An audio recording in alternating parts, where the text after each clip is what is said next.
Bonjour et bienvenue dans ce journal.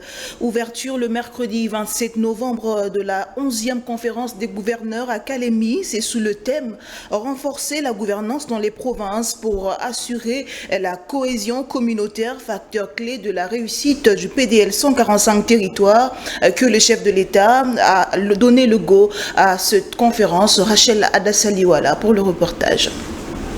Lors de l'ouverture de la 11e conférence des gouverneurs, le chef de l'État a d'abord donné la mission de ces assises. Concentriez vos réflexions sur les thématiques suivantes. 1.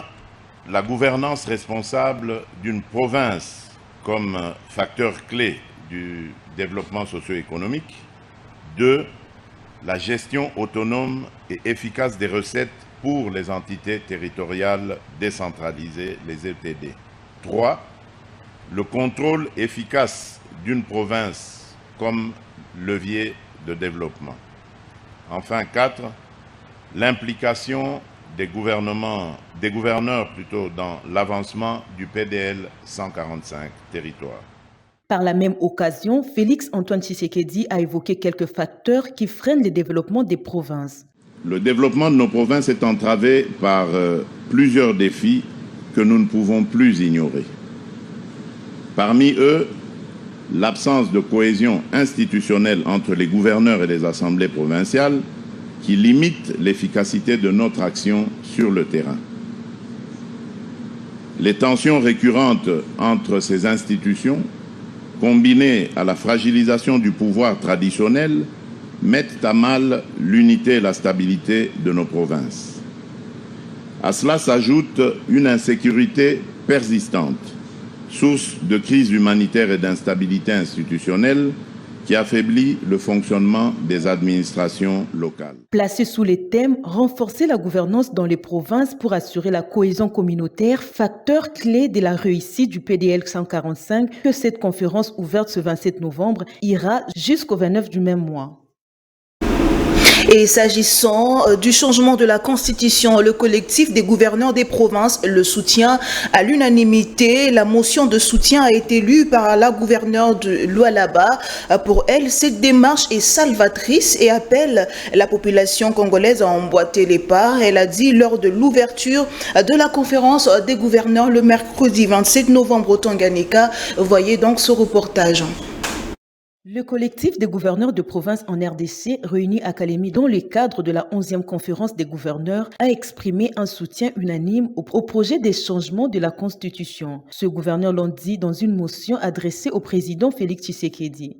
S'agissant particulièrement de la question des changements de la Constitution, le collectif des gouverneurs de province soutient à l'unanimité cette démarche car cette constitution comporte beaucoup de faiblesses et invite la population à soutenir ces changements légitimes et salvateurs.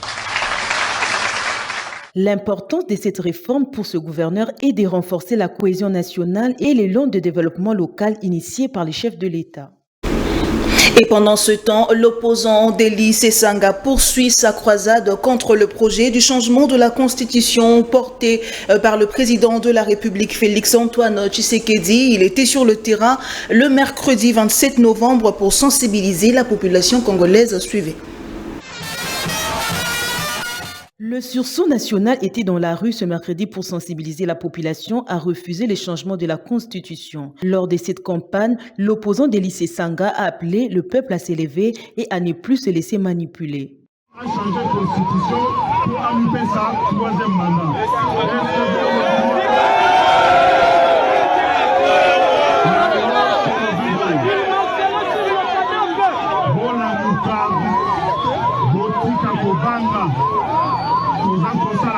Sensibilisation côté na congolais nyonso batema lokola moto moko côté eloko wana babengi changement ya constitution et les aboyete. Ici est de noter que depuis l'annonce du changement de la Constitution, l'opposition est dans l'ébullition. Et du côté des Wazalendo, on trouve que le changement de la Constitution n'est pas à l'ordre du jour. Pour Assama Amba, il est paradoxal de réfléchir sur le changement de la Constitution alors que des entités congolaises sont en train d'être assiégées. Moi, en tant que citoyen, mais aussi Mouzalendo. Je suis convaincu que ce n'est pas le bon moment de le faire et je suis optimiste que les peuples congolais, surtout du Nord Kivu et du Littoral, ne peut jamais accepter cette bêtise, d'autant plus que nous sommes dans une mesure exceptionnelle de l'état de siège. Il est paradoxal de réfléchir sur la révision constitutionnelle alors que nos entités sont en train d'être assiégées du jour au lendemain. Et cela nous prouve à quel degré Kinshasa n'ont jamais pris la question de l'Est comme une urgence.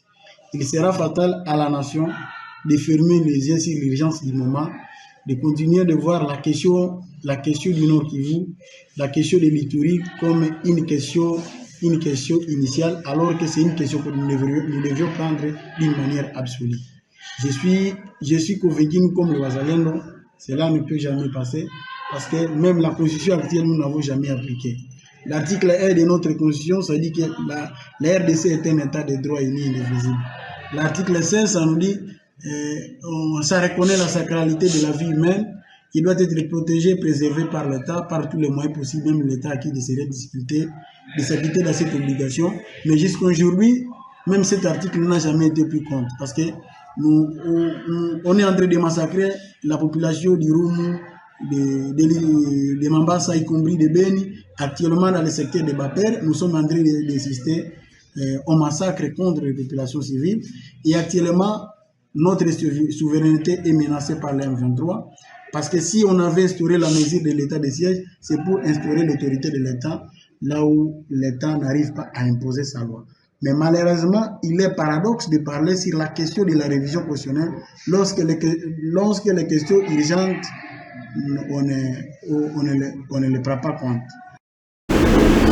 Et on va chuter avec cette information dans un autre chapitre. Le jardin zoologique de Kinshasa sera bientôt délocalisé. Le ministre du Tourisme en a évoqué lors du dernier briefing avec la presse. Didier Mpambia a relevé que le fait que l'ancien emplacement de ce jardin ne convient plus compte tenu des normes actuelles sur la protection des fauves et autres. Nous misons d'abord sur ce qu'on appelle le tourisme domestique, parce que nous connaissons nos réalités et il y a plus de facilité à pouvoir les aborder.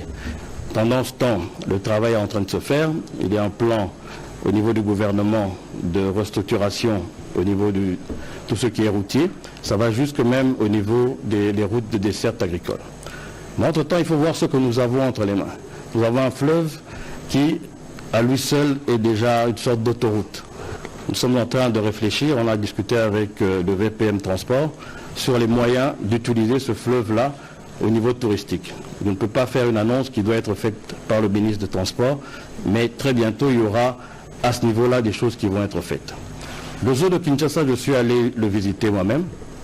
C'est vrai qu'il est dans un état assez délabré, mais nous avons un partenariat entre l'ICCN, qui est le gestionnaire du site, et des partenaires égyptiens, qui va incessamment sous peu démarrer et permettre de restaurer ce zoo-là. Mais on ne peut pas, dans cet espace qui est pour l'instant contigu, avoir assez d'espace pour faire les zoos à la manière dont ça se fait à l'international. Il a lieu de le transformer, utiliser plus ce zoo-là comme un espace pour faire un reptilium ou bien des espaces pour les oiseaux en cage. Et il y a plutôt une idée de délocalisation. C'est pour ça qu'au début, je vous avais parlé de cette délocalisation au niveau du site de l'Ansele, où déjà à l'époque, il existait un jardin zoologique où il y a plus d'espace pour faire des cages où on peut avoir des animaux. On prend par exemple un lion, on ne peut plus aujourd'hui mettre un lion dans un espace confiné. Il y a des nouvelles normes qui rendent ce zoo-là caduque. Donc nous sommes dans une démarche de délocalisation et de transformation du zoo de Kinshasa. Et c'est une démarche qui se fait pas seulement par le ministère du Tourisme, parce qu'à ce niveau-là, nous avons une cogestion avec le ministère de la Défense, avec les gens du corps PPN, et avec le ministère de l'Environnement qui s'occupe, lui, de la conservation.